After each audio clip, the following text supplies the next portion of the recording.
情况紧急，在大队到来之前，我带着周巡和武玲玲先过去了。周巡跟我过去，玲玲守在外边等增援。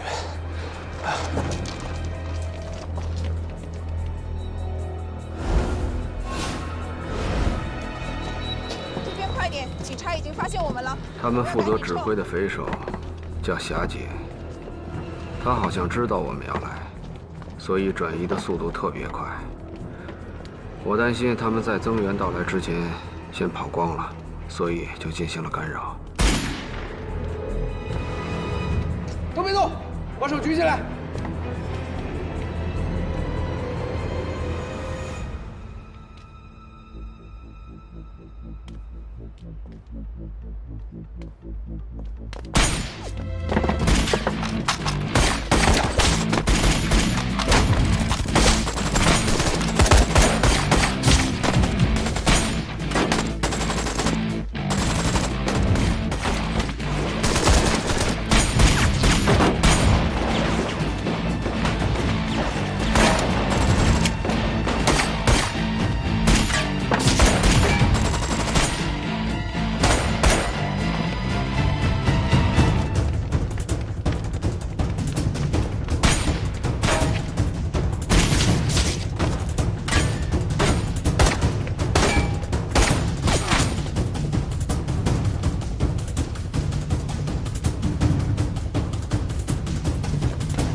那个集装箱太黑了。关队，关。啊，案子破了吗？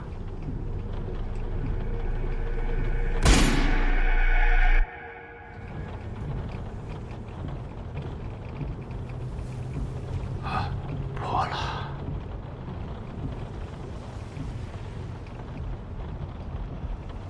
印象中，我在新闻里见过你弟的照片，你们是没认错。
哎，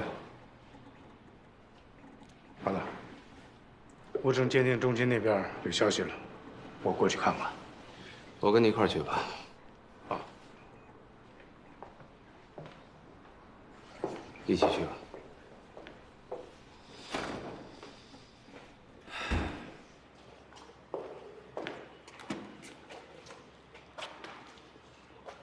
那我去开车。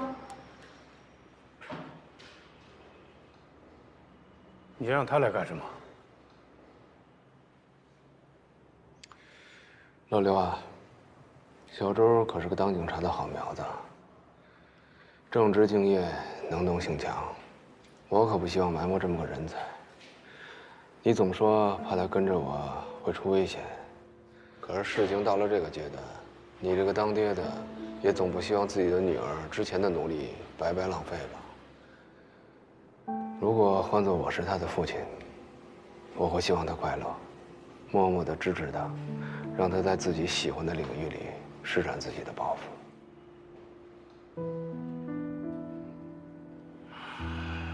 那是因为你啊，没做我父亲。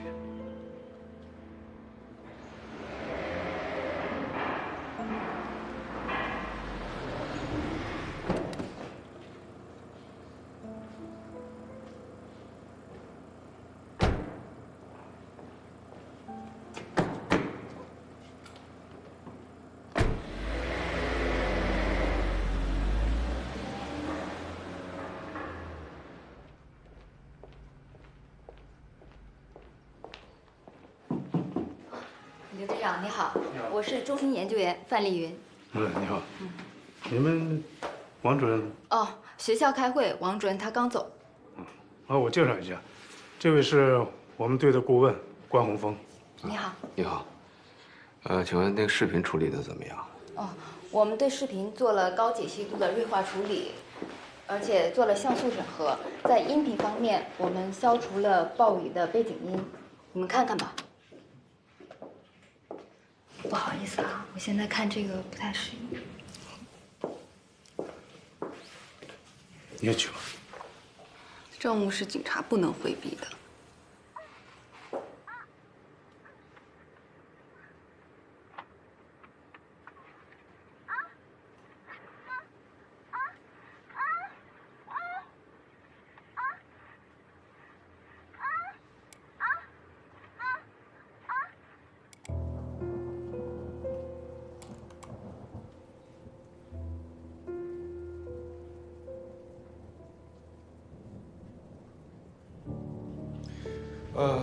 可以给我们拷贝一份吗？啊，好。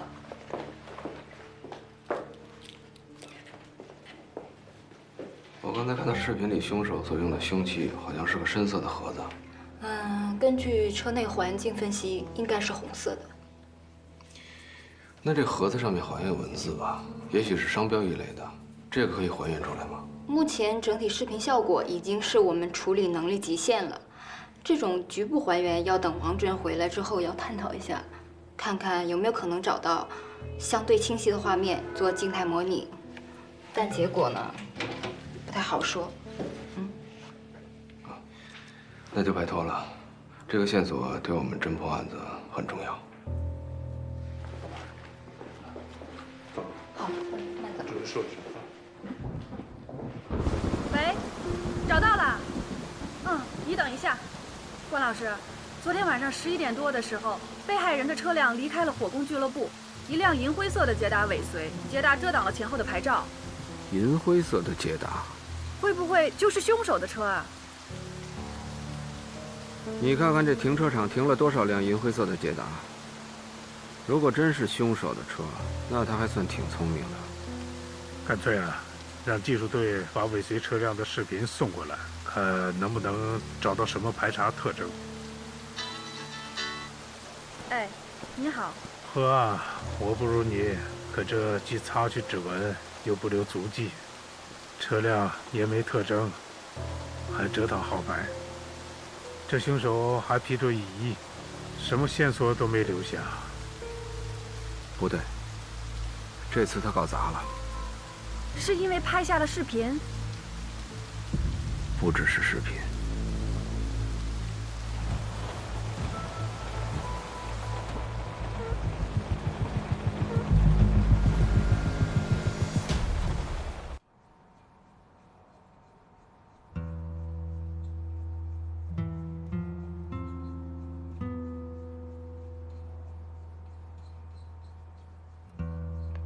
就这一张。在目前的案件中，貌似最无懈可击的证据，就是这个叫安藤的人所提供的近距离的目击陈述。他这上面都是胡说八道。还有那是什么指纹、DNA， 那怎么回事啊？指纹和 DNA 都有栽赃的可操作性，相对而言，目击证词可信度更高。我想亚楠也是认识到了这一点，所以才把这页纸抽了出来。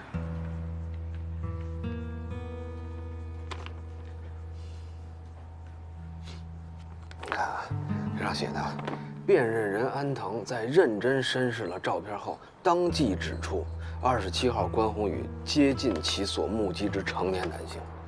啊，我压根就没去过那狗屁小区。他可是从30张照片里把你指认出来。他就是3万个人当中指认的我，他也是胡说八道。哎，这上不有他地址吗？把这人找出来，啊？他提供的住址就是案发的4号楼，而且他是租住的。案发以后不久他就搬走了，现在楼是空的，上哪儿找这个人？不是，那查他身份证啊，还有户籍所在地啊。怎么了？查过了，这个人不存在，根本就没有安藤这个人。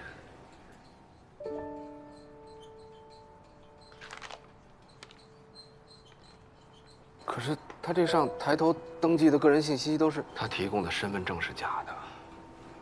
我通过公安部做了网上的查询，查到全国叫安藤的人一共有177个人，其中男性占148个，然后再通过年龄籍贯做了筛查，没有一个符合条件。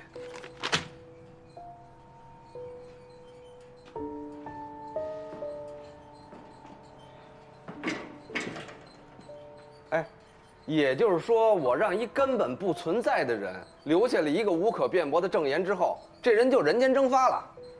你有没有想过，他为什么会凭空消失？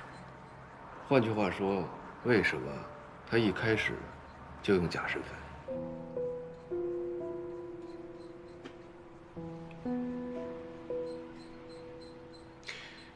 因为他一开始就知道自己做的是伪证。假如是这样的话，那他为什么做伪证呢？就是他想陷害我。就算不是他，我想，他跟想陷害你的人应该也存在某些关联。我不管，反正咱们得赶紧把这人找出来。我们现在没有这个人的照片，不过你注意到没有？他对案发当天晚上一路走进小区那些细节的描述，比方说小区的超市没有关门，还有圣诞节的促销广告没有撤等等。你的意思是说，案发当晚，这个人也在曙光4号院？极有可能，所以必须得找到这个人。哥，你现在相信我是冤枉的了吧？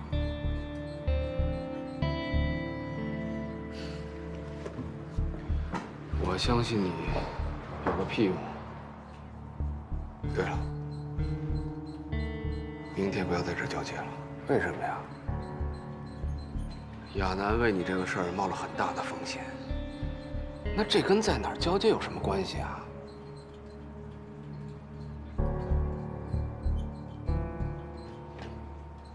你别以为我不知道你为什么选择这个地方。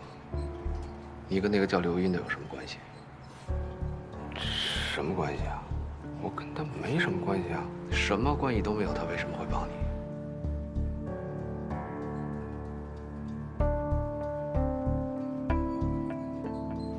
时间到了，我先走了啊。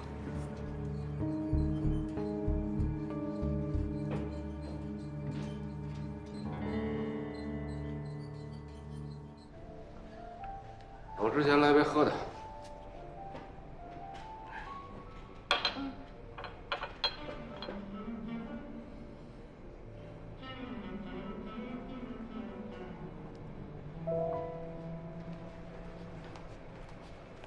关队长，工作期间可以喝酒吗？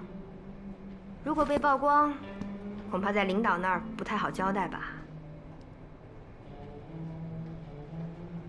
澄清一下啊，我呢就是个外聘的顾问，不算是公安干警这个编制啊。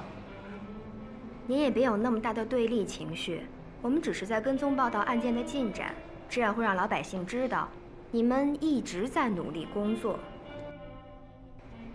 关队长，你们在物证鉴定中心分析的那段视频，是凶手自己拍的吗？啊，那个就是案发周边路段的监控视频。监控视频是今天送到队里的，而物证鉴定中心的视频是昨天就已经送到了。关队长，何必在这样的小事上蒙我们呢？况且我们已经知道这段视频的存在，如果你不介绍一下情况的话，只会引发更多的猜测。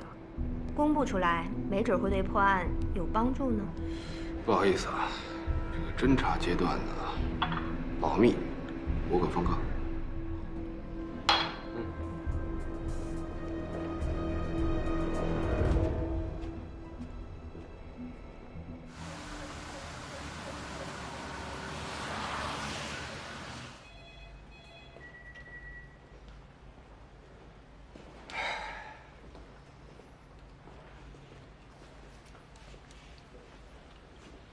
怎么样？有什么进展吗？17辆车的车主啊，我找到13辆，其他4辆还在摸，不过基本上都已经排除了。如果说嫌疑最大的，应该就是那辆遮挡号牌的银灰色捷达，我看其他都是无用功。喂，你那高参有什么建设性的意见没有？这不在里边问话了吗？辛苦了各位啊！然后有什么事儿我们再通知你，好吧？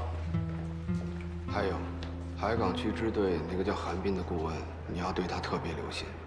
我对他不是特别了解，只是从直觉上觉得他是个很敏锐的人，有一种说不上来的古怪。捷达车的监控视频已经送去物证鉴定中心了，但是鉴定中心那边在问，在锐化和成像方面有没有什么特殊的要求？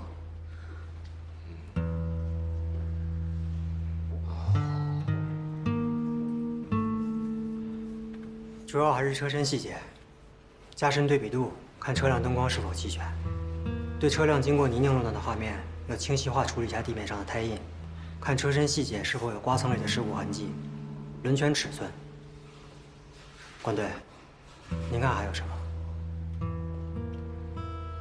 么？啊，还有就是车尾后部是否能够找到用以识别车辆排气量或型号的标识，也就这些了。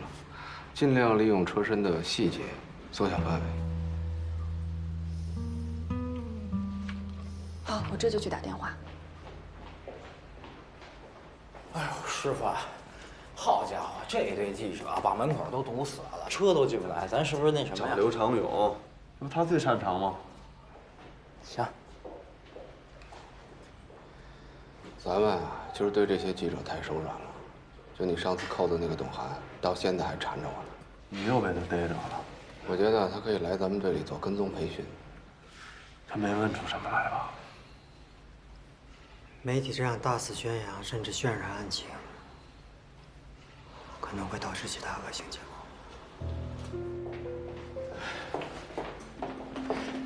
果。周队。车震杀手疑持破窗器行凶，警方获案发视频秘而不宣，什么意思？这些记者是跟咱们大脑联网了吗？他们怎么会知道我们这儿有视频？说不定，咱们去物证鉴定中心时，也被跟踪了。那破窗器呢？破窗器？我等会儿，这个破窗器的说法，最早是从哪儿开始的呀？是我和关队在法医实验室讨论过的。都谁知道破窗器的事儿？你、我、高法医，还有这2位。去物证鉴定中心的前后，没跟他们提过破窗器的事儿吗？那这消息怎么漏出去的？我没说，亚楠也1天没离开支队。你看我干嘛呀？韩冰今天一直都跟我在一起，你总不会以为是我说的吧？哎，老管，刚才你和董涵没多说什么吧？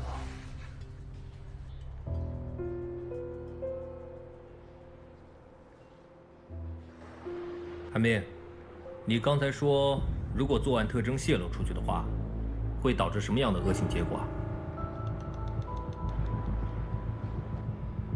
我们最好祈祷这种结果不会出现。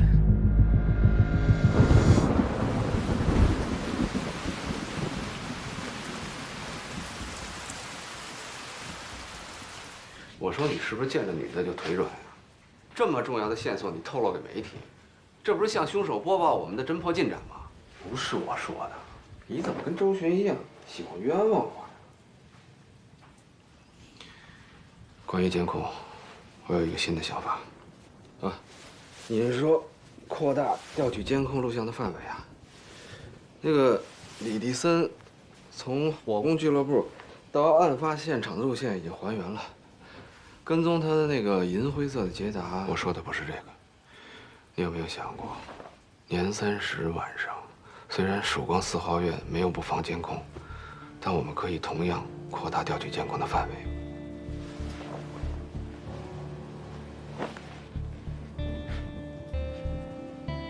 你是说，那个叫安藤的证人有可能在监控里出现？有这个可能。那万一他压根就没去曙光4号院呢？他的目击证言里边提到的港美便利店，还有圣诞促销广告这些细节，都有明显的时间标志。如果他没看到这些，应该不敢这么说。如果他是晚一天看到的呢？那他怎么确定那个便利店是开着门的？这么重要的案子，他敢作伪证？肯定是经过尽可能的审慎的编排。我觉得他在案发现场附近的可能性是非常大的。他长什么样咱们也不知道。大年30，10点到11点左右，街上的人应该都已经很少了，有的也只是那些父母带着孩子放鞭炮，独自一个人在街上游荡。多少有些突兀。我们乐观点想，在那个时间段，基本上没有出租车了。曙光里4号院又不通地铁，公交车末班也没了。如果是私驾，我们可以通过监控查到车牌号，再通过车牌号和车的特征找到线索。哥，你确定那家人是13号晚上被杀的，没错吧？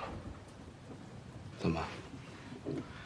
我没有杀他们，但是有人去杀了。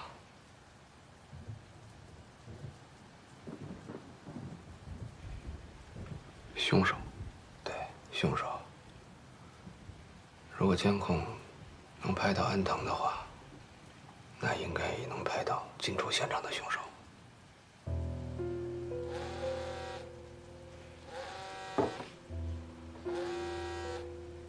喂，什么？好，我这就过来。看来老天爷没有听到我们的祈祷，担心的事还是发生了，是吧？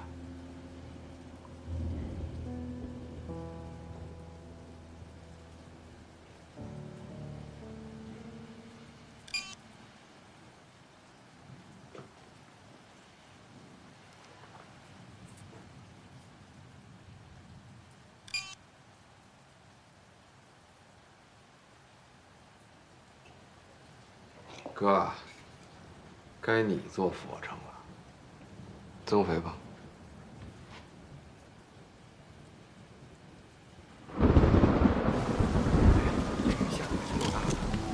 能看见吗？里面到底有没有人啊？看不见，这也不知道啊。肯定有啊，要不你看那帮警察忙活什么呢？那到底有几个人？来，俩人吧。俩人，把这个车窗的细节仔细的拍一下啊。老周啊，我这帮你破案也算引火上身了。你帮我拿一下放大镜吧。你看这凶手都跑到我们辖区来作案了，我看这车震杀手是向咱们来示威来了，这事儿你可不能不管啊！来，大家配合一下啊！往后靠，往后靠！哎，警察同志，你们只有2人吗？往后靠，往后靠，往后靠！哎，现在没什么好说的，盯住了啊！还有你那边也是啊。那要是一男一女的话，是不是那个父母这才几天？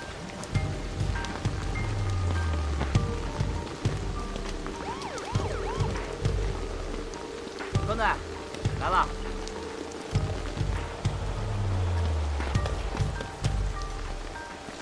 老关，赶紧看看。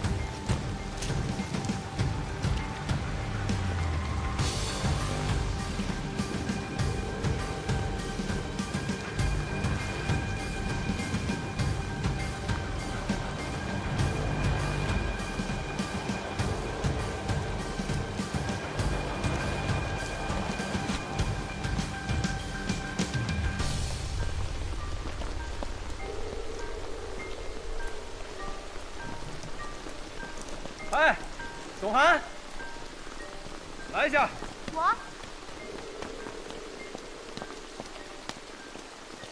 我不对你动粗，并不是因为你是记者，是因为你是个女人。跟我来吧。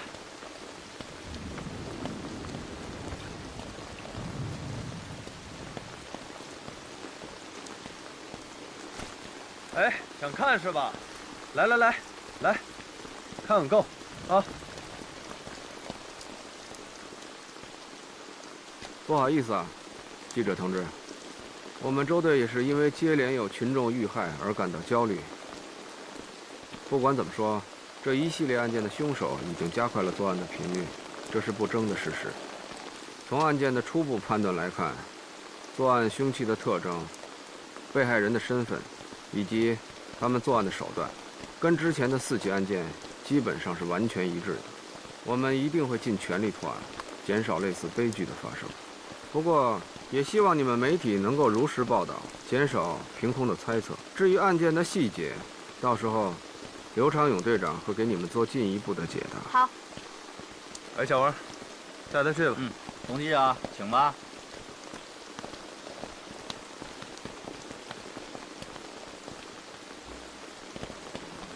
很明显，这是一个完全按照媒体公布的案件特征作案的模仿犯。就是因为这前挡风贴了膜。小郑，来把那个拿过来。你看看这凶器，这车窗不是被破窗器击碎的，而且这车里的2名被害者也不是所谓的车震。从被害者随身携带的证件来看，男的叫徐建国，女的叫曹艳茹，2个人就住在北边的小区里，来这儿应该只是回家前停车。那这2人什么关系啊？民政局登记在册的2口子，夫妻呀！啊，都是遭戳刺致死，凶器应该是边长为0.3厘米的锥状物。凶器倒是一样啊，不太一样啊。之前几案中，凶手使用过的凶器，不管是不是改造过的破窗器，用于戳刺部分的长度应该不超过9厘米，而这次死者伤口中最长的贯通伤纵深超过了12厘米。很明显啊。凶手只注意了凶器形状的吻合，却忽略了长度。那凶手要是想这回推陈出新呢？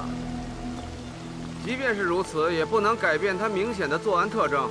你们看，这车里一片狼藉，凶手在杀害2名被害者以后，并没有重新摆放尸体，也没有重新整理里面的物品。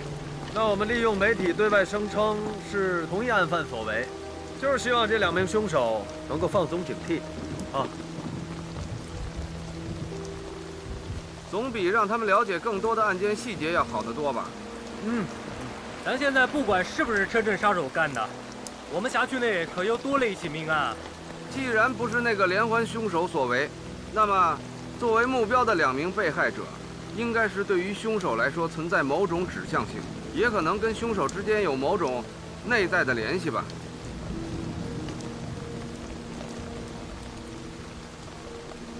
这个案子不难破。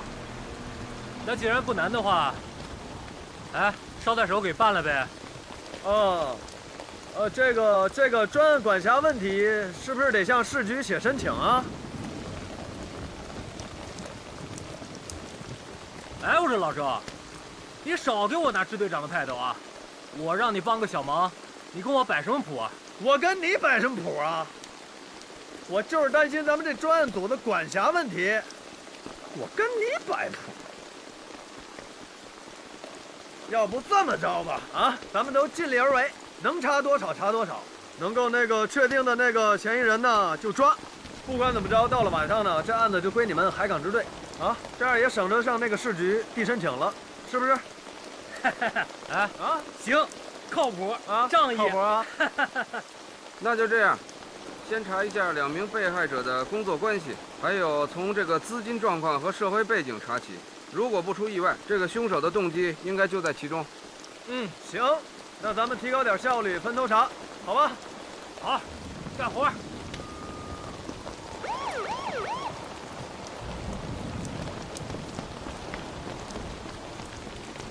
亚楠姐，亚楠姐，周队说今天继续由专案组负责跟进这个案子。但他让你今天把尸体转移到咱们队里去。周巡说的。小徐，干活吧。行，好嘞。小雨，哎，小雨，哎，把担架抬过来。哎，好嘞。刘队，周队也让您过去一下。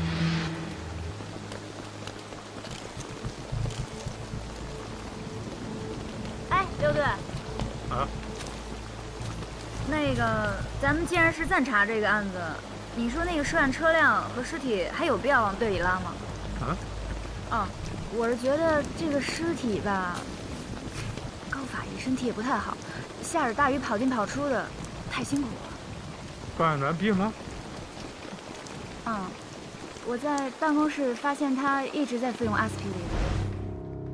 不好意思啊，出去一下。应该是身体不舒服了。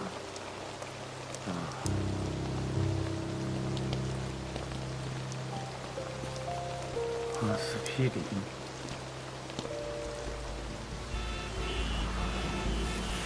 这2名受害人中，徐建国53岁，京港人，交通银行信贷部经理；曹艳茹27岁，河北邯郸人，无业。登记记录上显示，这对老夫少妻结婚还不到1年。这2个人呢，是去年10月份登的记，登记的时候还附了一张财产协议，就是在有生之年与徐建国离婚的话，曹艳茹自愿放弃一切财产主张。照这么看啊，这姓徐的还真趁俩字儿啊。徐建国的工作记录倒是没有什么纰漏，目前能查到的，他的房产有2套，5大国资银行都有他的开户记录，已知存款大概是500多万。我们现在再看一下他的基金理财状况，然后就去股市那方面跟进。哎，那个曹艳茹从舞蹈学校毕业之后，曾一度留校任教。她是去年初辞的职，和徐建国结婚之后，开了一家广告公司。刑天广告。对对对，案发车辆是登记在徐建国名下的，曹艳茹名下登记的是一辆红色的科鲁兹。曹艳茹的车不在小区里。据她的保姆反映，他们俩的婚姻受到了周围亲戚的一致反对。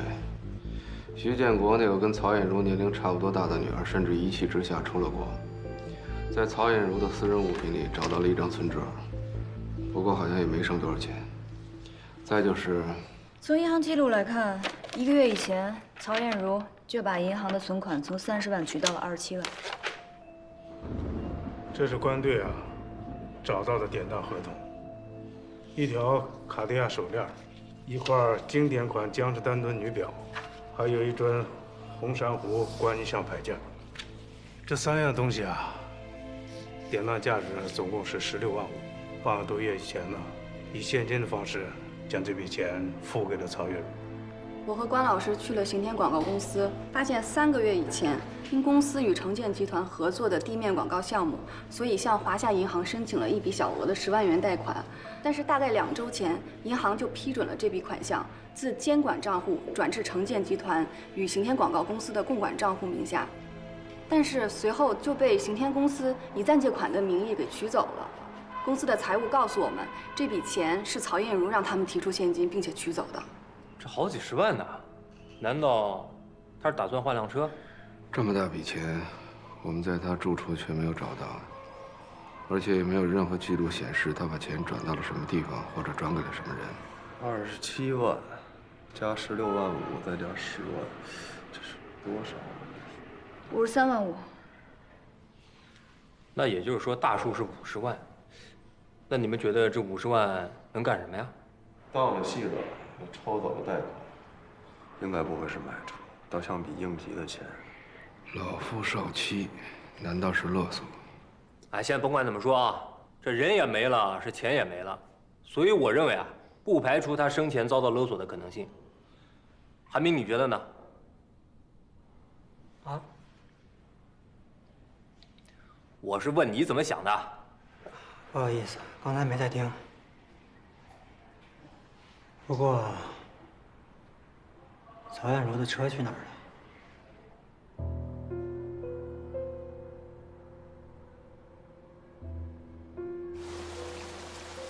哎，虽然我不沾这玩意儿，但是这 GPS 是个好东西，至少定位起来方便啊。就是这辆。这光找着车也没用啊，关键谁把它开来的呀？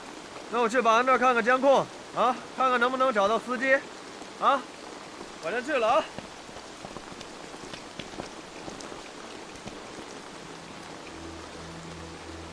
我觉得应该是2单元。我感觉是3单元。我转了一圈，这辆车只有右前胎上有泥，估计是拐过来的时候要在路边上的泥地开过来的。之所以这么开，肯定当时对面是停了车的。也许就是晚上小区居民都回来的时候，所以他拐过来就停下了，应该就住在离这车很近的地方。你为什么觉得是3单元？3单元楼门口是个很窄的死胡同，好进不好出，进去之后没法掉头，而这边却相对开阔些。就因为这个？不，因为这个。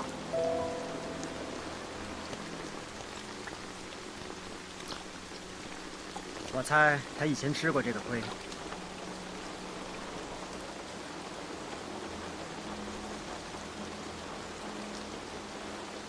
哎，这2位大师要是能告诉我门牌号码的话，哎，我赵金城就天天烧高香拜着2位了。这事儿恐怕要麻烦小周了。不是的，我们家没有车。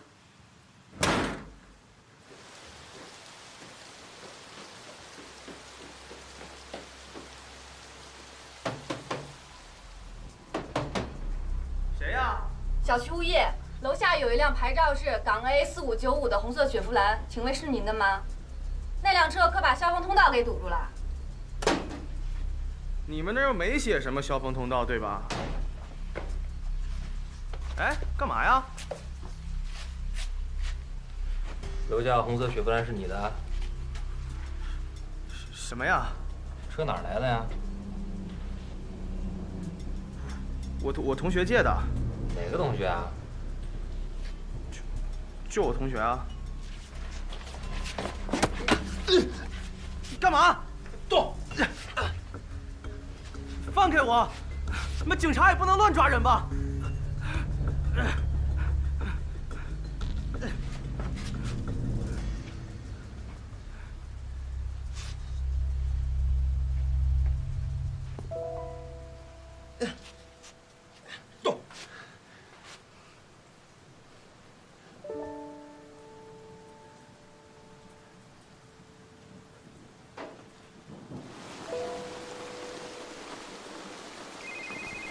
哎，老周，老周，哎，嘿，够麻利的哈，我这监控还没调着呢。这小子叫郭灿，自称以前是曹艳茹舞蹈学院的同学，车是曹艳茹借给他的。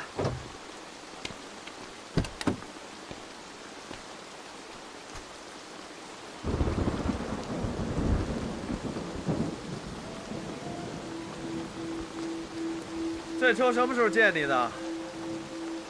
就前2天吧。看着不太像。他为什么要把车借你？他可能，反正他平时也不开。行，那咱换个问法，你为什么要找他借车？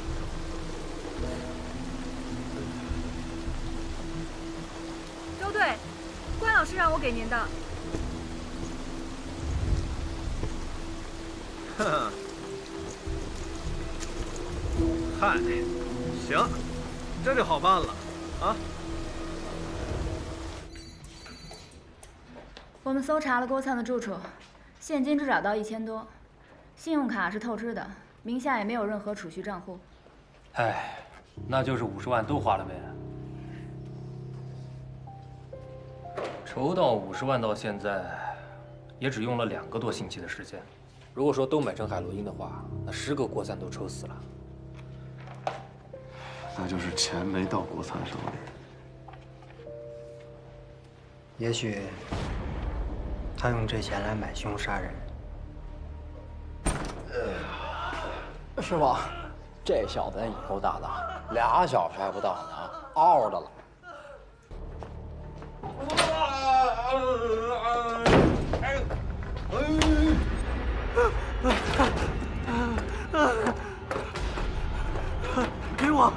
给我！没那么容易吧？嗯？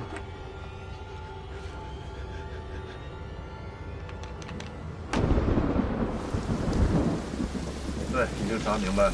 被害人曹艳茹为了规避婚前财产协议，和情妇郭灿合谋买凶，杀害徐建国。但不知道中间出了什么差错呀？这个曹艳茹把自己也给搭进去了。据了解，他们是通过一个叫黄志强的中间人雇佣的杀手。我们现在已经对这个姓黄的实施了监控，算是以专家组的名义协助海港支队实施抓捕。好，好，您放心。哎，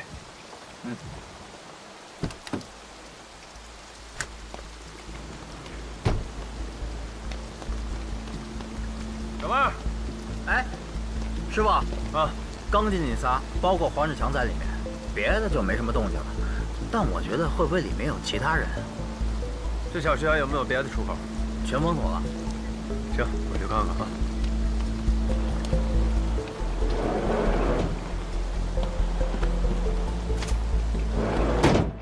周队，宝贝啊，给我来支酒。来给我。辖区内特勤刚给我返回消息，韦伯豪4号楼606的咨询室是个幌子。黄志强可是道上有名的中间商，像他这样的人啊，弄2把喷子不是什么难事儿。你呀，还是老老实实把龟壳给背上吧。哎，免了吧啊，齁沉的，穿上倒躲不开了。哎，老关，你就别上去了啊，你也别上去了，在这陪着老关吧。周队，我们真的不需要申请巡查，还有特警支援啊。 2个支队在这荷枪实弹有备而来，再叫增援，不怕人笑话啊！各组注意，疏散楼道的居民，行动！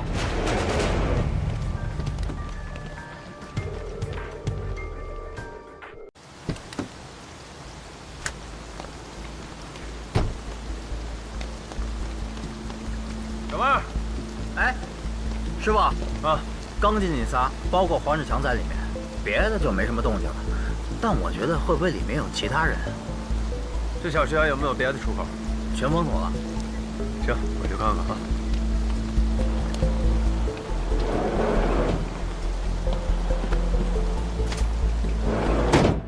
周队，宝贝啊，给我来支酒。来给我。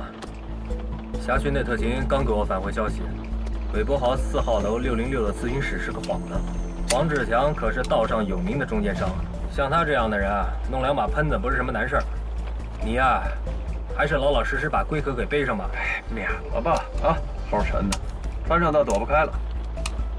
哎，老关，你就别上去了啊，你也别上去了，在这陪着老关吧。周队，我们真的不需要申请巡查，还有特警支援啊。2个支队在这荷枪实弹，有备而来，再叫增援，不怕人笑话啊？各组注意，疏散楼道的居民，行动！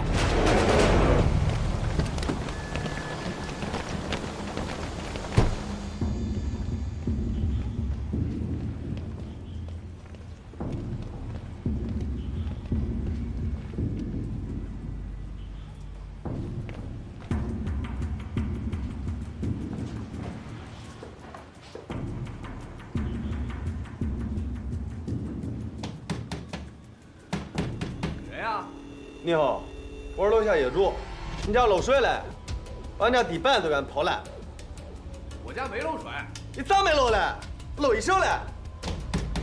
开门，赶紧开门！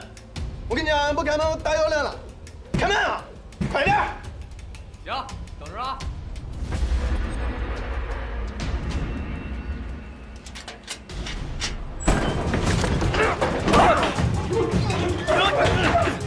别动，都别动！别动！别动！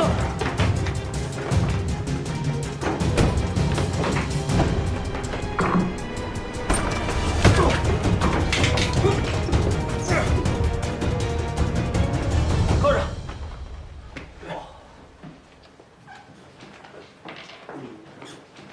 哎，老周。哎，搞定了。搞定了。啊。哎，过来，怎么才4个，还少1个呀？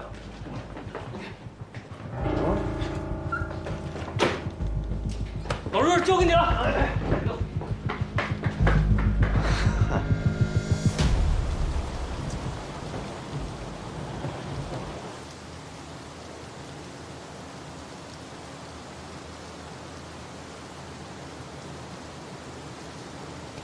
咱们还是别往里进了，抓捕行动毕竟有风险。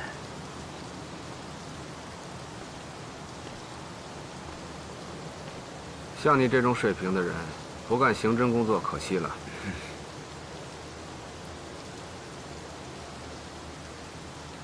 我弟弟的案子你知道吗？有耳闻。你觉得里面有什么疑点？案件细节我不清楚。不是因为是我弟弟，我只是觉得这个案子里面有很多说不通的地方。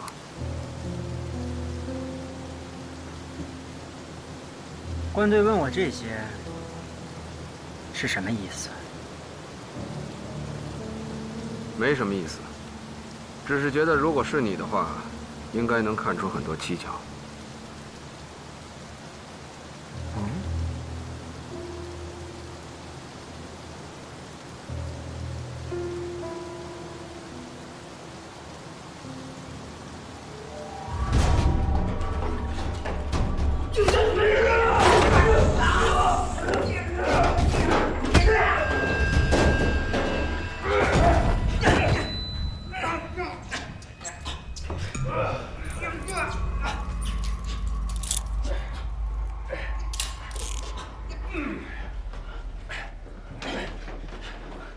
不好意思，关队，漏了一只啊。腿没事吧？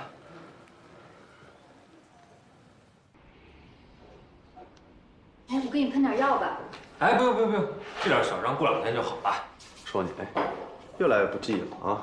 这都让你挂彩。不是你还好意思说啊？啊，不都怪你没控制好局面，嫌些这么办？人家就5个人，那上去6个，一人按1半不就完了吗？你还指望我给你腾个缓冲带啊？这他妈老屁股啊，打死都不肯说。潘庄小弟呢？还小弟呢？那一个个胸大无脑，那胸都多少的了都，知道个屁呀！知道。我们从黄世强家里和公司起户的现金里确实有部分连号，而且跟曹艳茹从银行里取出来的连号是吻合的。现在这个人证物证都有了，关键是怎么找到他雇来的杀手呢？哦，这是黄世强的手机，我们发现里面有一条在案发2小时之后收到的信息。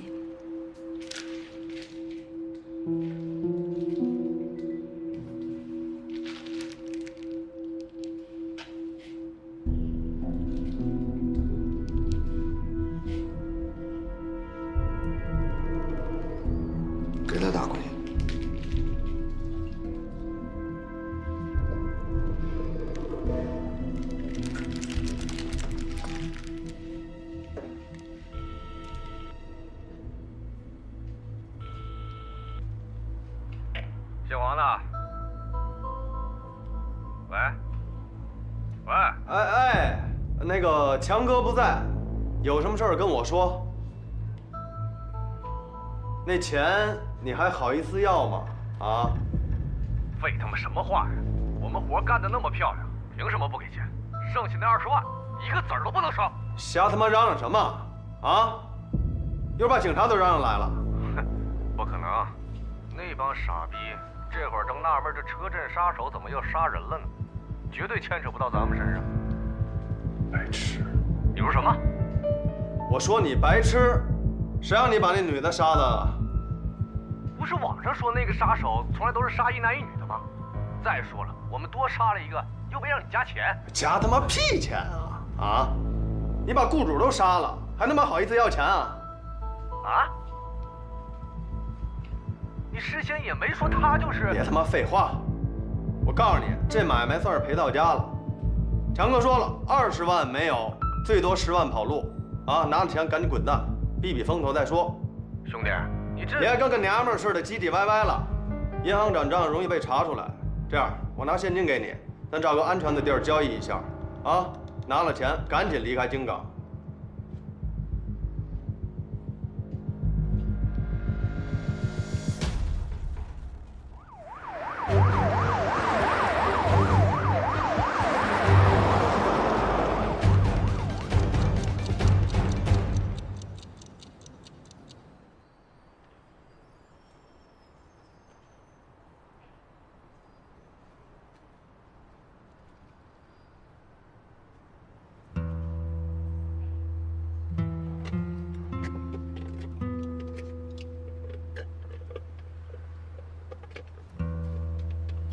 这他妈得盯到什么时候啊？别废话。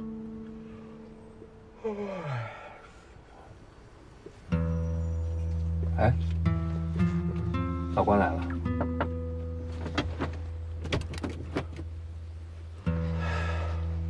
我说老关，你这买贴膏药买到爪哇岛去了啊？这大半夜的药店很难找啊。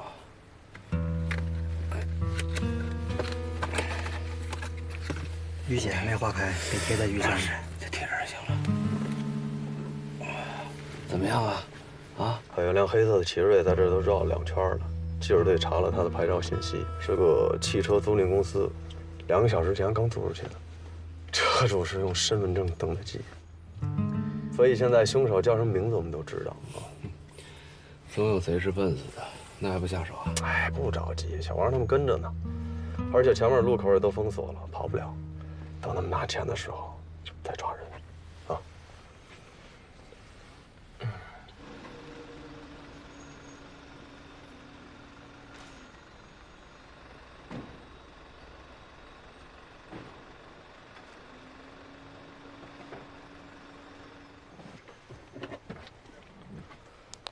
保险柜，保险柜，保险箱边上停辆垃圾车，你看见没？看到了，看到了。会不会有什么问题啊？赶紧联系向阳环卫。啊，车牌号码报给他们，查一下这个车的出境情况。order。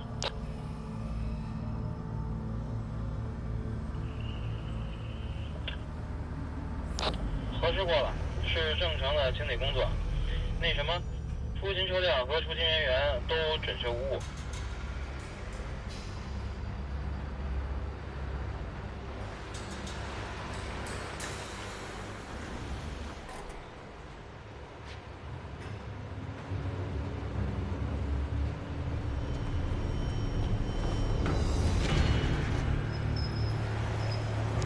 保险箱已经转移到垃圾车上了，收缩范围。等他们上垃圾车翻钱的时候，我们就上垃圾车里面翻他们。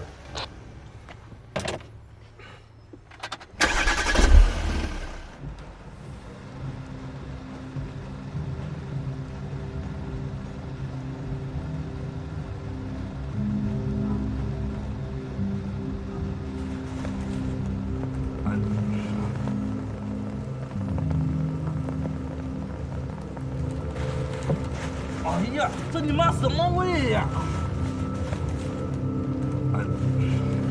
你他妈赶紧上来帮我找啊！你他妈！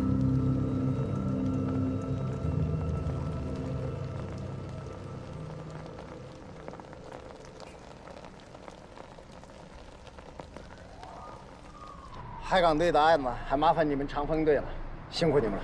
捎带手的事儿，哎，这太客气了。你想呢，在专案组多卖卖力，回头我再给你调2个探组。好嘞，白局，您就放心吧。行，这交接的也差不多了，辛苦你们啊！哎，客气，白局，慢走啊。好嘞，白局，慢走啊。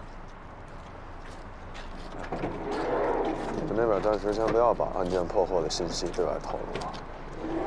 我跟老白是商量过了，命令肯定是会下的，但要说全支队上下做到滴水不漏，这我可不敢保证。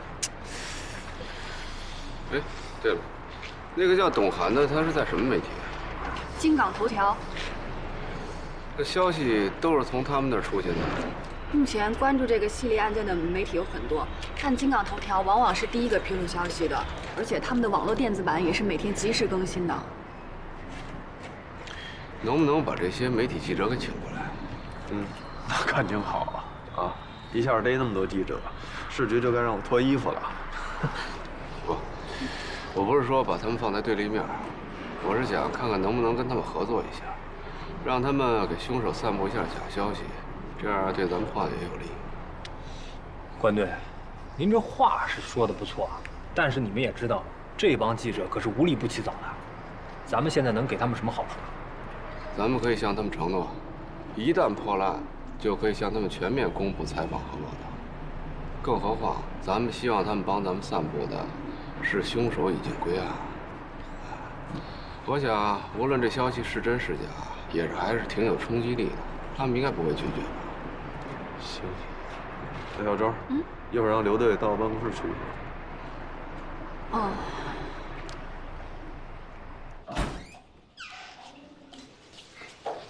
关队，物证鉴定中心说对捷达车的那个视频有初步成像的结果，问咱们什么时间去看？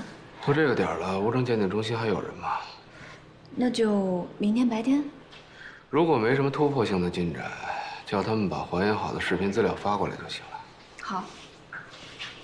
哎，对了，如果不断的扩大调取监控的范围，就不能还原那辆车当天晚上全部的行驶路线吗？不断的扩大调取监控的范围，这个筛查的工作量会呈几何倍数不断的增长啊。从操作层面上来讲，这个几乎是不可能实现的。我知道，我就是这么一问。交管局的监控录像一般能够保存多长时间？一般是5年啊，这个还是关队你告诉我的。好。瞧我这记性，岁数大了。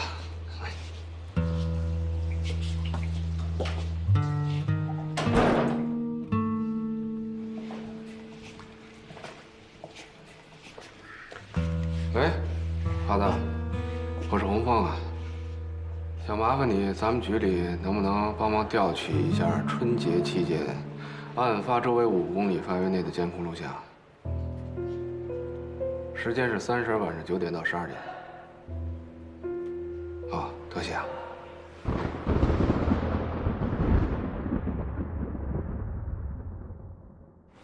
这是怎么回事？替海港支队抓了几个白痴，你竟然能够宣称车震杀手归案了？你看看，市局上上下下都在问我这件事，你怎么解释？我说周去哪儿？你小子刚当了几天队长，你就不想干了是不是？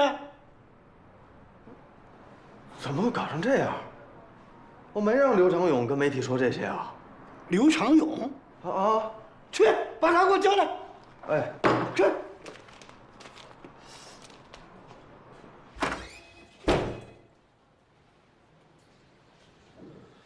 放心，老刘这雷只是仗势扛的。等案子一破，我就去坦白啊。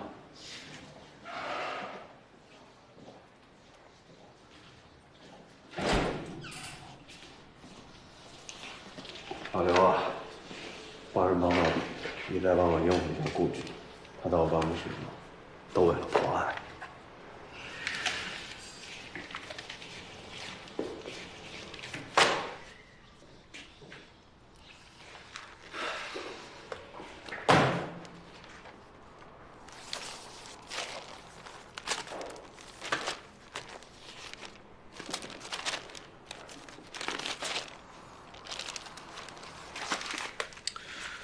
媒体暂时会跟我们保持口径一致，但估计时间不会太长。咱们得赶紧找出案子的突破口，大家说说意见。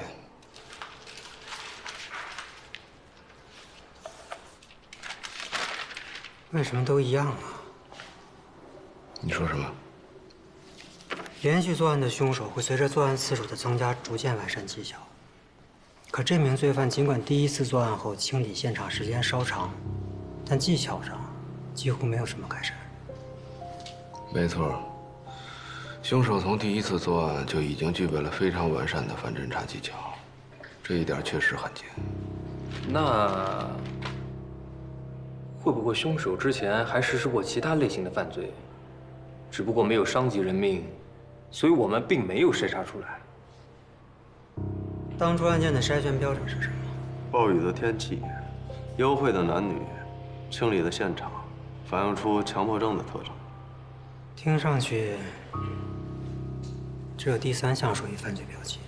对，我们没有把前2项排除特征作为犯罪标记，只是范围越清楚，筛选起来越方便。怎么着，范围出了问题？只有第3个条件是最难发生变化的。凶手第一次作案，也许和天气以及目标对象都无关。你们从一开始就错误地限定了范围。已经找到的4起案件当中，并没有包含他第一次杀人。我们还没有找到他的第一案。那你的意思是？重新筛查，找到这家伙的第一案。筛查条件就一个，啊，专家只有2，案卷几千本，咱们手上就这么几张牌，我看1个星期都查不出来。暂时放弃筛查除命案之外的其他暴力性犯罪案件，优先审查这次总卷号的。物证鉴定中心催咱们去看看捷达车的监控录像。不是说可以传过来吗？邮件发送好像违反鉴定中心的保密规定吧？我去一趟吧。要不要一块儿？也好，我给关队当回司机。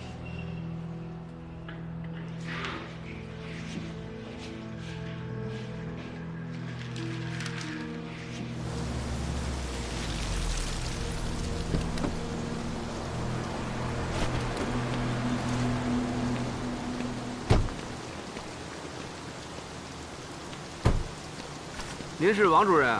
关队长，我是鉴定中心的王志格，欢迎啊。你好。这位是？这位是海港支队的顾问韩斌。啊，欢迎欢迎，来来来。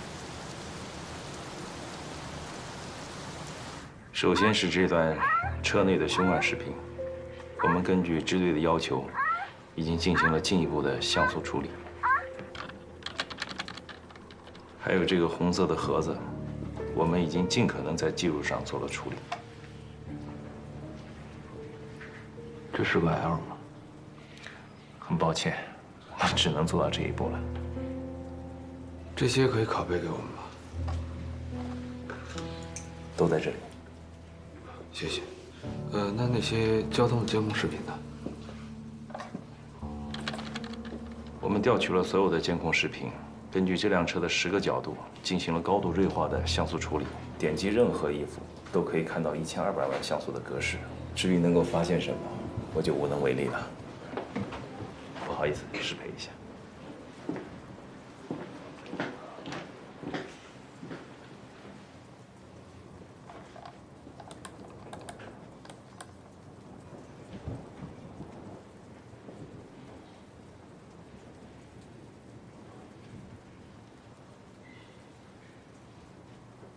哎，你看这还原度这么高，这应该是……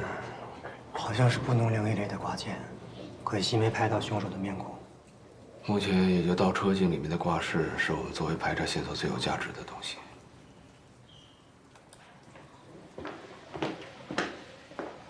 听说凶手已经落网了。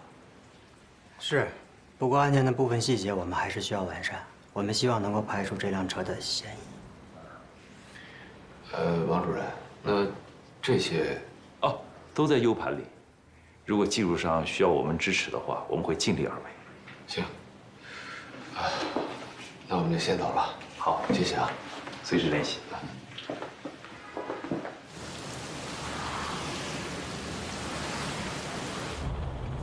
目前只能把到车镜上面的饰品和可能的轮胎品牌作为筛查嫌疑车辆的特征，但我觉得作用不大。不过，我们现在已经把重心重新转移到寻找凶手的第一案上，而这方面的进展还是值得期待的。是啊，这也是咱们最后一根救命稻草了。这次的定位还是很精确的，凶手的第一案往往会暴露出更多的线索。说到定位，还是你提醒我的。哎，你洞察力这么强，为什么要刻意掩饰啊？大概是胆小怕事吧。毕竟是顶着我父亲的名义来协助工作的。不过，关队上次提起你弟的事，是有什么需要帮忙的吗？也没什么，就是随便聊聊。啊，随便聊聊。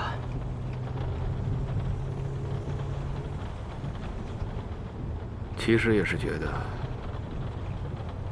你能够理解我。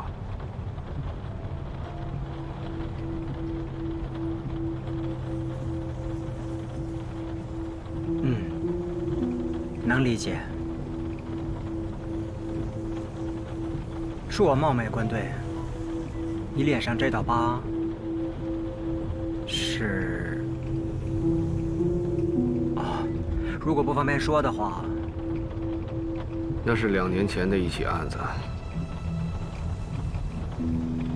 我得到线报，市局查了3年的军火走私案，那天在红安码头进行转移。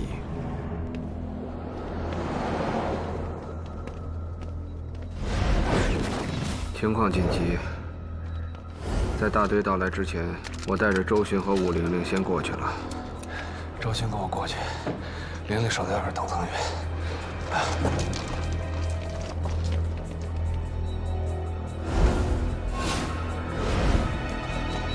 这边快点，警察已经发现我们了。他们负责指挥的匪首叫霞姐，她好像知道我们要来，所以转移的速度特别快。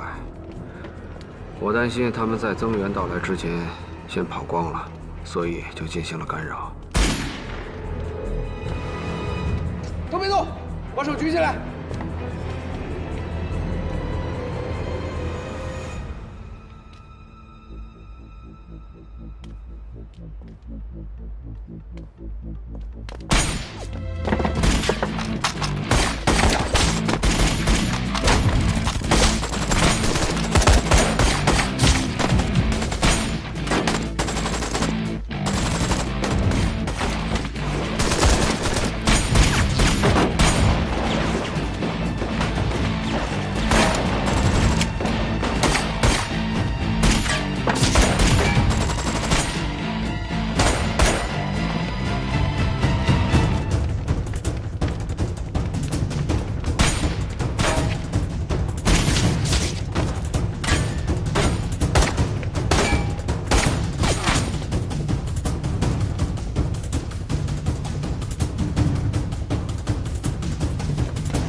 起装箱太黑了。关队，关。啊。案子破了吗？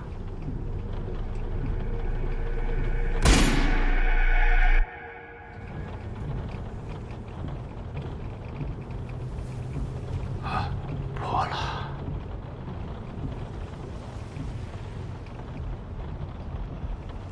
印象中，我在新闻里见过你弟的照片，你们是人生兄弟。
关队。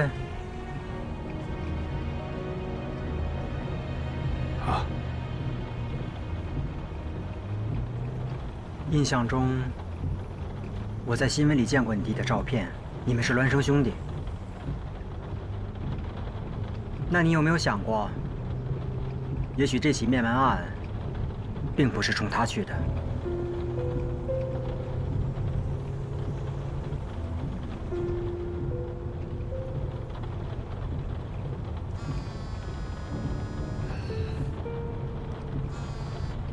喂，是吗？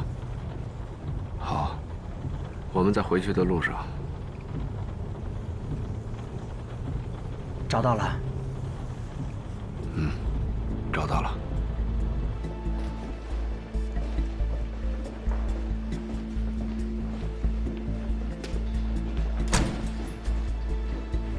来，关老师，找到一起5年前的案件，没有雨天，地点也不是在车上，被害人也并非一男一女，但是凶手把现场清理得非常干净，整个现场都没有搜到半枚指纹。确实很像，冷却期很稳。而且卫生间的毛巾和香皂都使用过，之后又整齐地恢复了原位。即便是在会反侦查的罪犯当中，这种情况也是非常罕见的。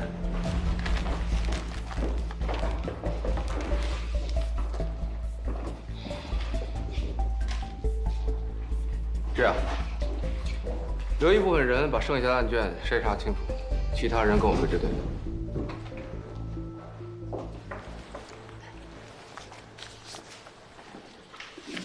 关队，相关的物证呢？已经通知市局物证科去调取了。技术队过去盯着，天黑之前我要看到所有的证物。好。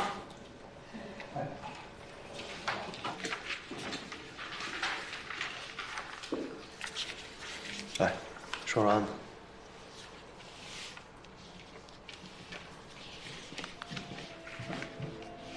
5年前的这起案子，案发地点是在杏林路以西的自由行快捷酒店206号房间。尸体是第2天早上服务员打扫卫生的时候发现的。从尸检情况推测来看，案发时间应该是在前一天晚上8点半左右。被害人吕四平，男，41岁，户籍登记地是博物馆西大街，但实际情况是婚后他一直住在妻子的家里，无业。曾因赌博和敲诈勒索被西城分局2次处以行政拘留。自由行酒店违反了治安管理条例，他没有打开视频监控，很难说这是因为凶手的运气好，还是他刻意做出的选择。所以我们现在所掌握的基本情况都是来源于酒店服务人员的目击证词。据悉，案发下午2点左右，吕四平携一名穿着日式、打扮时髦、浓妆艳抹的年轻女性来到酒店，并且亲自用身份证登记开了房，但是并没有人注意到女子离开的时间。根据当日酒店的行程安排，在晚上7点到9点的时候，有一大批旅行团入住酒店，想着应该是趁着人多混乱的时候，没有人注意到女子的离开。死者是被勒颈窒息而亡，可以看出发现尸体时，他是俯卧在双人床还有卫生间的夹道中间，可以看出他的左腿是蜷曲的，右腿是伸直的。值得注意的是，死者的指甲被清理过，也就是说，死者在被害的时候，很可能因为反抗，所以指甲里留下了凶手的皮肤细胞。就凭这一点，就不是一般罪犯做得出来的。不光是如此，凶手在清理现场的时候，不但清理了所有的指纹，连被害人的指纹也清理掉，而且他还重新摆放了屋内所有的物品。我们现在有充足的理由怀疑，这是杀害李迪森的凶手第1次实施的谋杀。即便在犯罪标记上非常的符合，可以判断出是同一个凶手所为。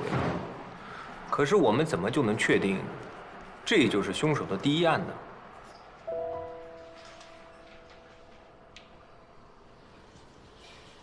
凶手作案后，把整个房间收拾得整洁有序，确认由尸体像烂泥一样卷伏在地上，这体现出凶手对被害人极度的侮辱和藐视。也就是说，只有这一案明显暴露了凶手和被害人之间可能存在着某种情感上的关联。行了，我知道了，马上去啊。市局政治处来了，老刘，你跟记者队盯着吴正科，我过一趟，你们继续。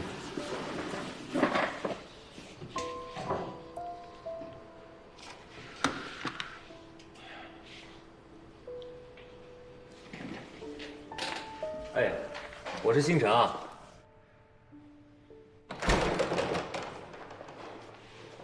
桂队，刘先生，我来介绍一下，这位是市局政治处的马主任。哦，马主任，你好。不用了，你就是支队长周巡。对，是我。你们分局应该接到通告，要求你们对关洪峰回聘的事情做一说明。顾局长没有跟你说吗？告诉了，告诉了。顾局第一时间就跟我说了。您放心，我们一定在市局要求的时间内递上这份说明。顾局长没跟你说，在事情调查期间，关洪峰不得参加刑侦工作。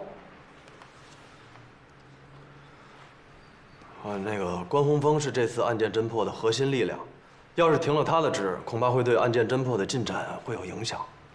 现在关于这起系列案件的真假消息四处乱飞，除了媒体胡乱猜疑之外，很多都是从你们内部泄露的。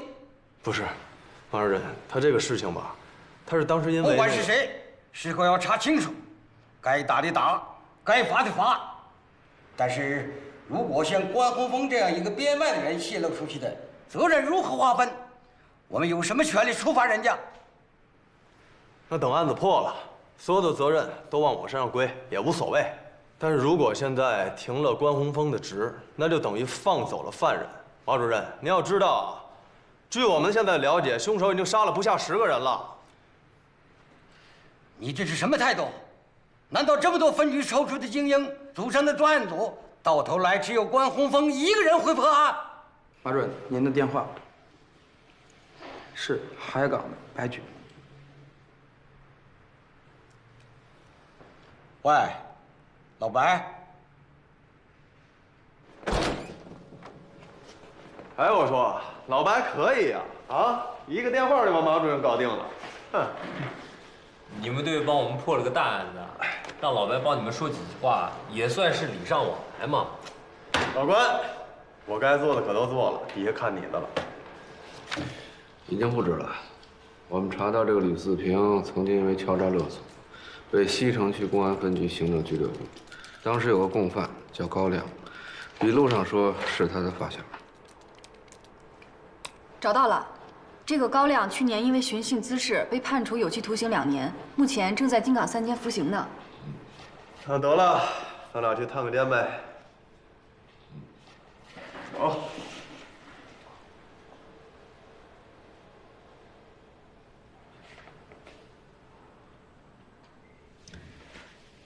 带上我吧。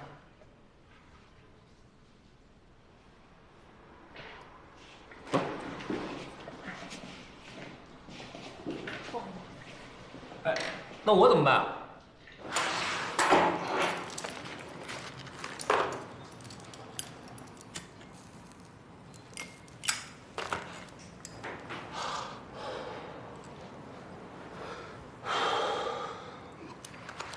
蒋同志，那我这儿算不算有立功表现啊？还想接着抽吗？哎，就那么一说。四平是我发小，这小子屁股上哪边长了痣，我都知道。您想知道什么，尽管问。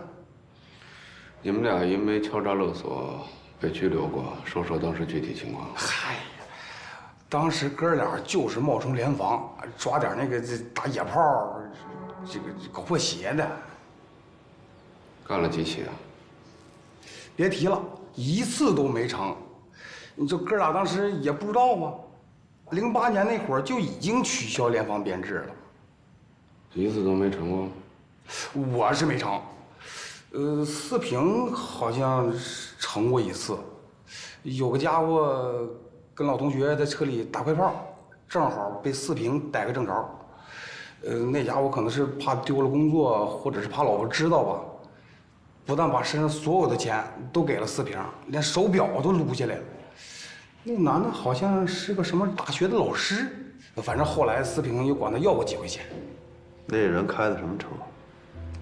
这个他好像跟我说过是富康啊，还是巴菲特、捷达、凯美瑞。对，捷达。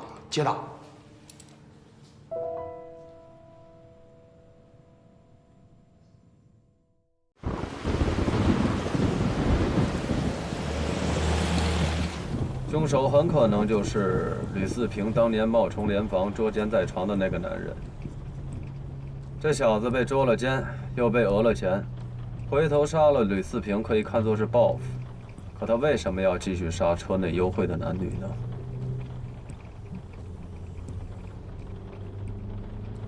周队，能麻烦您开下灯吗？我想再看看案卷。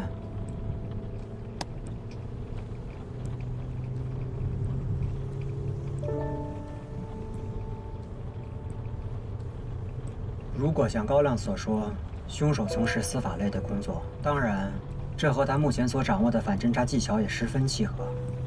那么他在被捉奸的情况下，很有可能体验到了那种被曝光之后的屈辱感。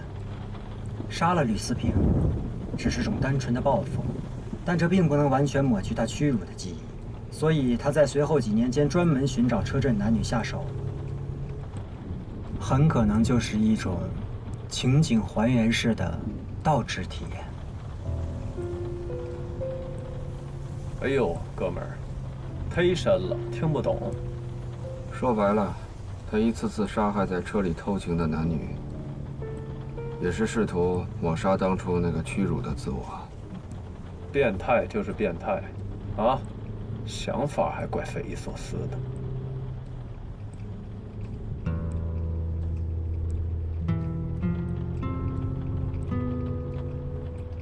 呀，这都7点多了，咱们回队里之前先在外面吃个饭吧。没问题啊，想去哪儿？长风这边我不熟，关队有什么推荐吗？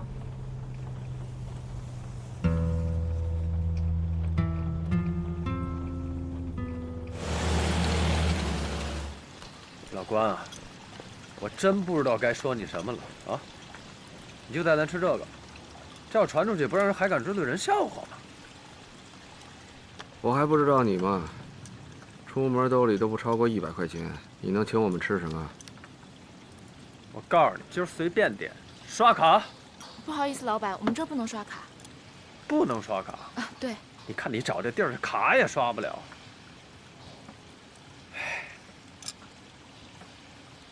啊，你们先点着菜，我上个洗手间。哎，不是老关，周队。哎，不能刷卡，可以用支付宝，大店小馆都可以。啊，对，有啊，值。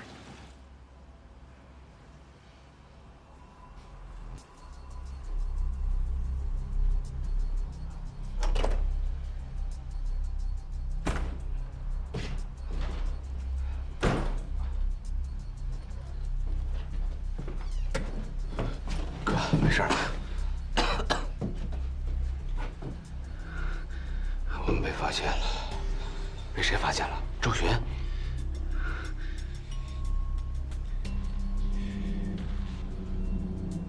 寒冰，那个寒冰识破我们了。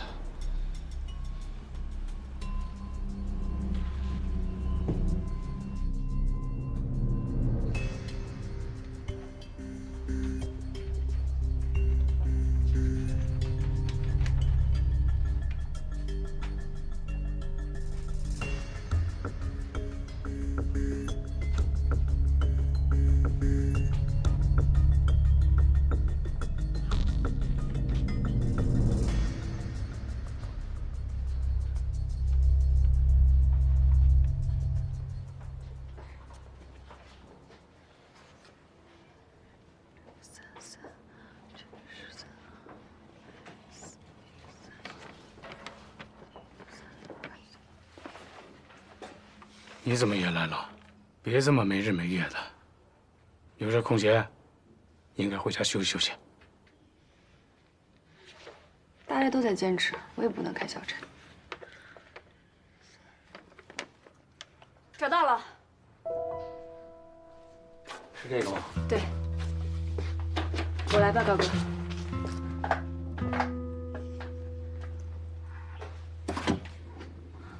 让一下。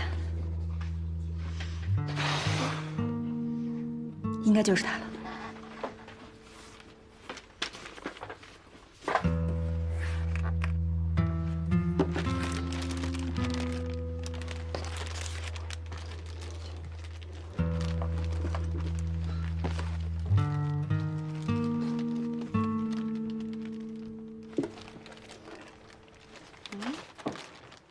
房卡。你确定那韩冰发现咱俩的事儿了？不但发现了，而且一直有意无意的在帮我们。为什么呀？哎，你不是说他就是一个……摸不透。怎么讲？虽然从犯罪心理的侧写理论中，刑侦人员可以模仿罪犯的思维结构的方法是存在的，但是杀了吕思平，只是种单纯的报复，但这并不能完全抹去他屈辱的记忆。所以他在随后几年间专门寻找车震男女下手，很可能就是一种情景还原式的倒置体验。在实际的侦破过程当中，完全纯粹的站在主观的立场出发，揣测某种反社会人格的思维模式，其实是很难实现的。这你不也能做到吗？常年在一线工作的刑警，如果具备比较前沿的学术水平，是可以实现这一点，但他也要经过非常严谨的推测和理论。但是他不一样，他完成的太过轻松，太过写意了啊！你的意思是说，他完全就是本能的思维？那这个韩冰跟那个变态杀手属于一种人？不知道，总觉得他很难猜测。我们可以不特意提防他，但千万不能放松警惕。对了，有个事儿我一直忘了问你。媒体知道破窗器的事儿，是你透露给董涵的吗？我说哥呀，你怎么就不相信我呀？我告诉你啊，别说什么破窗器，我什么都没向那个董涵透露。哎，你要不信的话，那天我们俩聊天的时候，刘英就在吧台，要不你去问他。如果不是你跟他说的，那知道这个事儿的人就只有……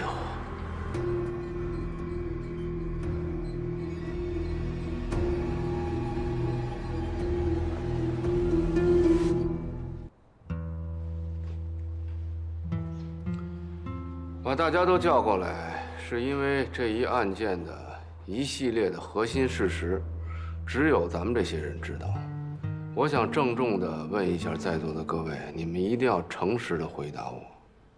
有关于凶手的凶器有可能是改装过的破窗器这个说法，你们有没有向别人透露过？不光是媒体啊，也包括自己的亲朋好友。这一天天的加班都加疯了，都没时间见什么亲朋好友，能跟谁说呀？如果没有的话，我可以告诉大家，知道这件事的，除了我们，就只有凶手本人了。这就是说，凶手故意对外散布案件细节，吸引其他的凶手模仿作案。不管这是不是他的动机，但从最终的结果来看，他确实达到了目的。我查了一下，媒体方面最早报道破窗器细节的，应该就是京港头条的网站新闻上。也就是说，凶手很可能是通过某种途径，跟这家媒体的工作人员取得了联系，把信息传达给了他们。老刘，把董记者请来吧。行了，没事了，散吧。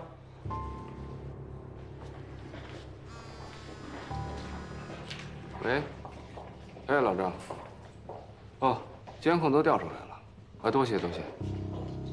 不用不用，我过去找你吧。好嘞好嘞，一会儿见啊。好，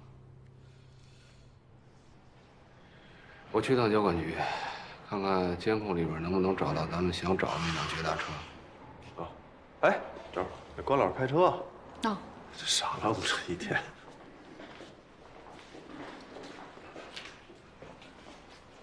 哎，不是你跟你们队里人说过吗？哦，对。那天给你的资料看了吗？啊，看了。亚楠，我替他谢谢你。不过这个案子好多人盯着呢，你尽量别搅进来啊。2份都看了吗？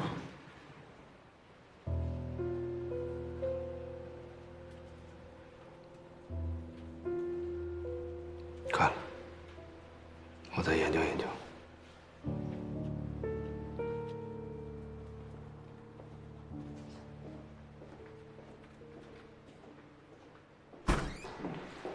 行吧，董记者。嗨，董记者，那个实在是不好意思啊，之前多有冒犯。其实话说回来，我不是凶手，你也不是杀人犯，我们都是站在犯罪的对立面，应该属于同一阵营啊。啊，坐下谈，来，坐。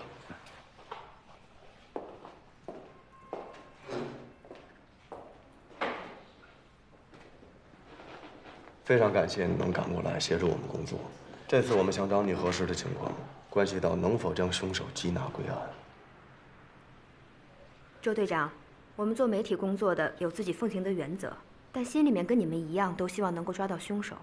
只要对破案有帮助，我们一定尽力。那先感谢了啊。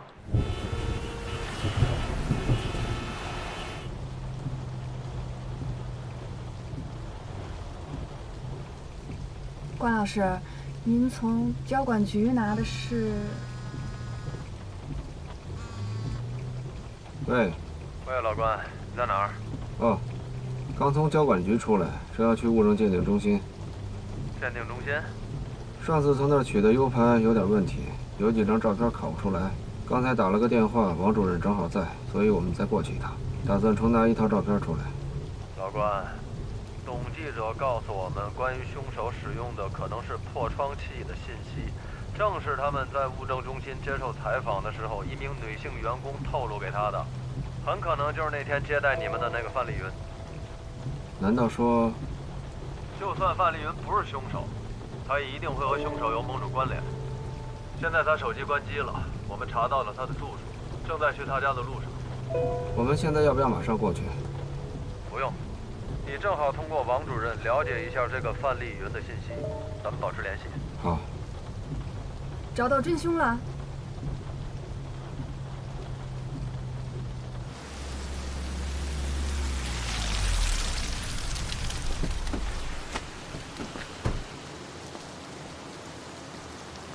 关队长，你好，王主任。不好意思啊，没想到光盘会出问题。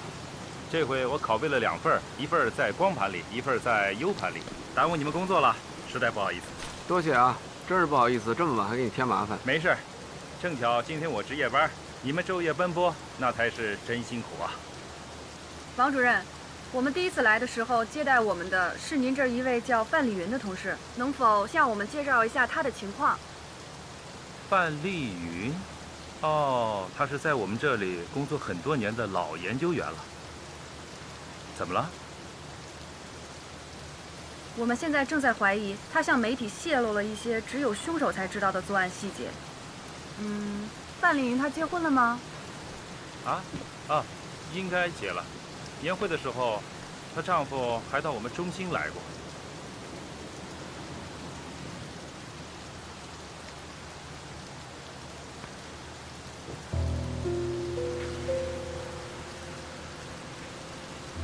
王主任，这辆捷达是您的车吗？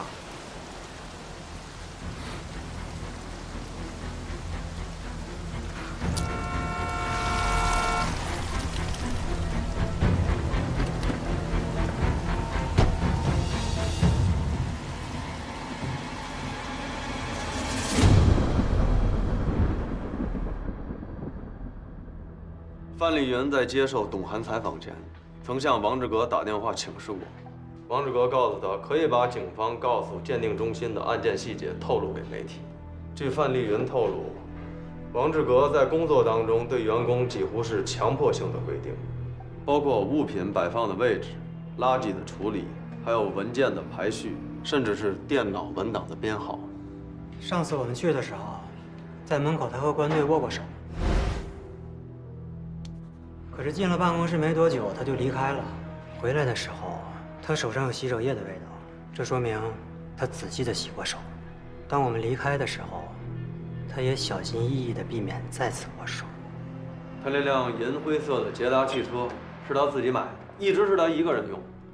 据员工回忆，他那个倒车镜上应该有一个挂件，但是我们在搜查这辆车的时候没有发现。哎，那他们车搜过了？都快拆散了，什么也没找到。遮挡号牌那块布和破窗器都没有找到，清理得特别干净。有可能，他们是有别的安全的可以藏这些东西的地方，也有可能是扔掉了。也就是说，我们把人给摁住了，但就是找不到直接的证据。已经派人去他家搜查了，现在小王正带着他的爱人回警队来接受询问，看看能不能有什么帮助。法官，能不能拿下他的口供？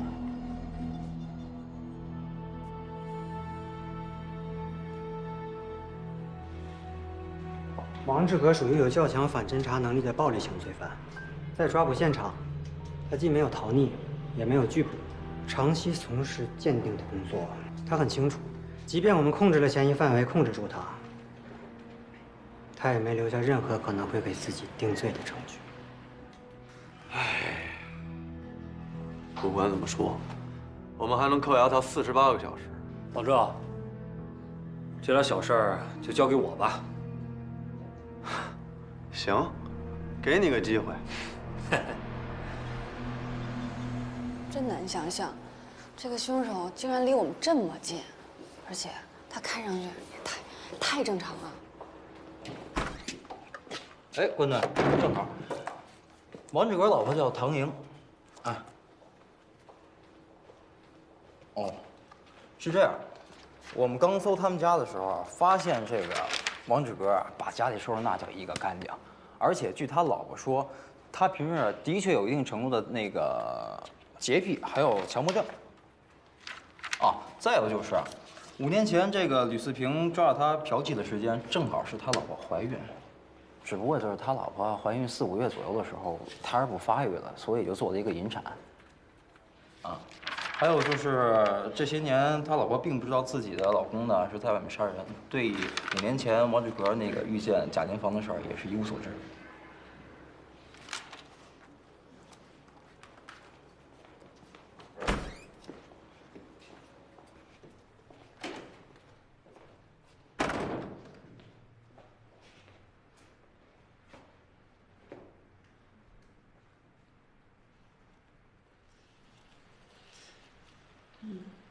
这么多年来，您从来没有发现您丈夫有什么异常之处吗？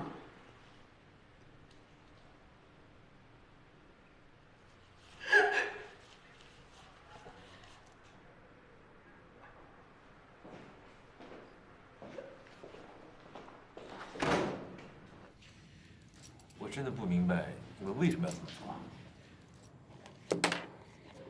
除了一直不停重复这句话，你就不会说点别的？你让范丽云透露给记者的信息，只有凶手才知道。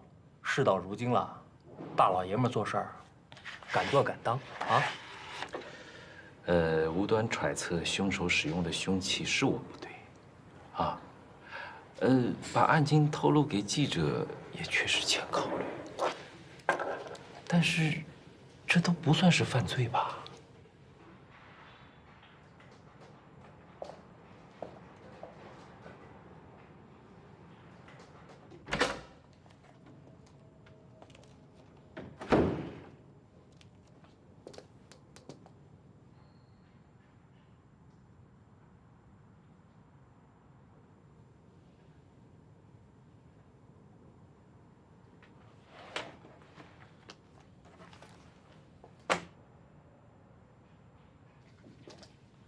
怎么，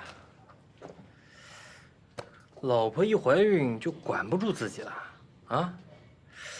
不过我也奇怪了，你说像你这么爱干净的男人，怎么能受得了那种脏兮兮的女人呢？啊？哎呀，你不要以为你可以逍遥法外，我告诉你啊，我们还会找到自由行酒店的员工，让他们指证你。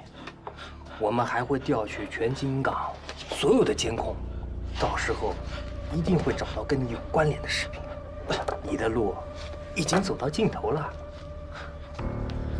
我不会给你任何无谓的希望啊！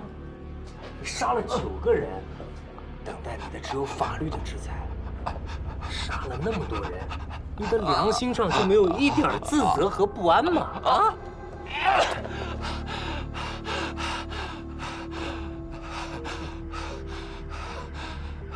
怎么，受不了别人碰你啊？我告诉你，一会儿我们就把你从这儿带走，送到看守所。到时候你就会发现，在那里有几10个人、上百只手在等着你，你迟早会招认的。嗯。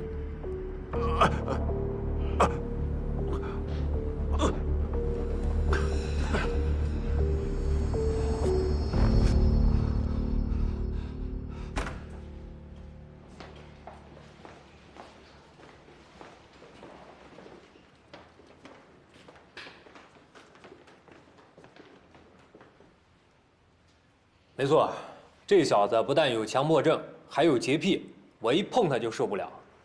估计在看守所里边待48个小时，他应该扛不住。我可没你这么乐观。他能接连杀掉这么多人，并且每次都冷静地摆放尸体、清理现场，他没那么容易崩溃。对他上下其手，只是讨了点心理上的平衡，不能让你取得给他定罪的供述。人摁住了，找不着证据，这也太可笑了吧！啊，被害人的车、他的车、他的家、他的老婆，还有他本人都在我们手里，挨个搁到显微镜底下看，我就不信找不着证据。那如果我们48小时之内找不到给他定罪的证据的话，那就把他放了呗，看看他下次作案的时候，咱能不能抓个现行，好不好？废话了。如果没有证据，真的要把他放了？要是所有证据都找得到的话，这世间就没有悬案。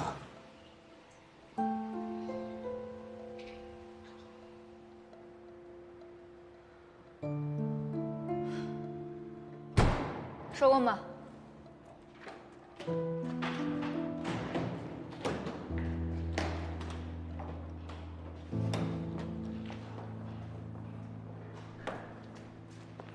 师姐，找到什么线索了吗？脚垫和座椅套几乎都是全新的，很难找到什么线索。不过还是要试一试。明天让高哥他们把设备都搬下来再说吧。今天就先回去，早点休息啊。回来。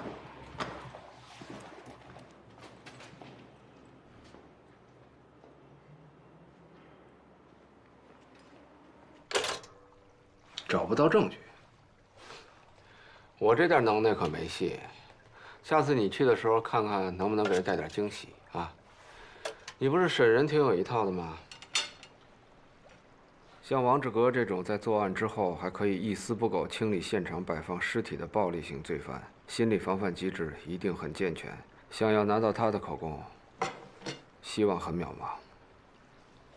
你跟韩冰才是孪生兄弟吧？他也这么说，几乎连词儿都没变。那次我去物证鉴定中心，确实没有发现王志革洗过手，弄不好，韩冰就是那个时候发现他有点不对劲的。这大概也正好可以解释他为什么不戳穿我们。怎么讲？他在看戏。看戏？对，看戏。无论是王志革还是我们，他都在看戏。他似乎更愿意置身事外，做一个旁观者。你们这些神人啊，我真是摸不透啊！哎，对了，亚楠上次说给了你2份报告，你怎么没给我看？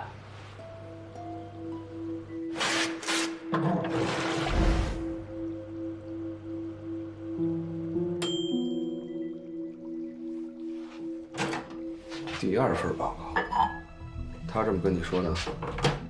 对啊，他说给了你2份。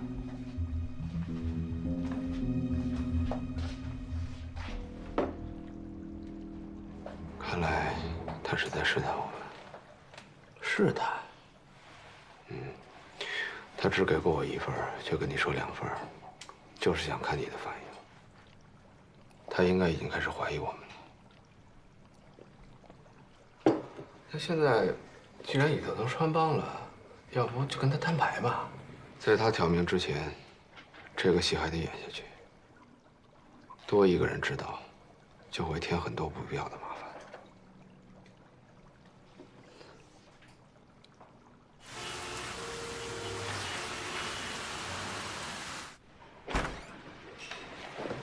关老师，海港支队的人呢？昨儿把王志革送进看守所，今儿得把他押回来。老赵怕路上有什么闪失，亲自押车去了。剩下的人都忙活着找证据呢。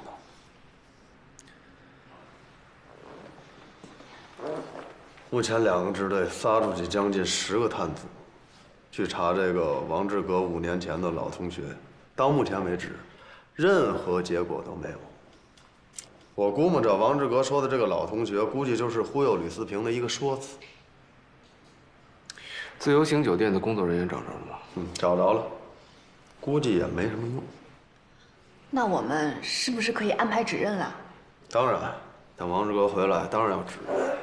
虽然我不抱什么希望，可是就算他不在，我们可以拿照片给他们看呀。照片指认至少得10张以上，真人需要5个，但是我就没觉得他能从这5个人当中认出王志革来，更别说人数翻倍了。没戏。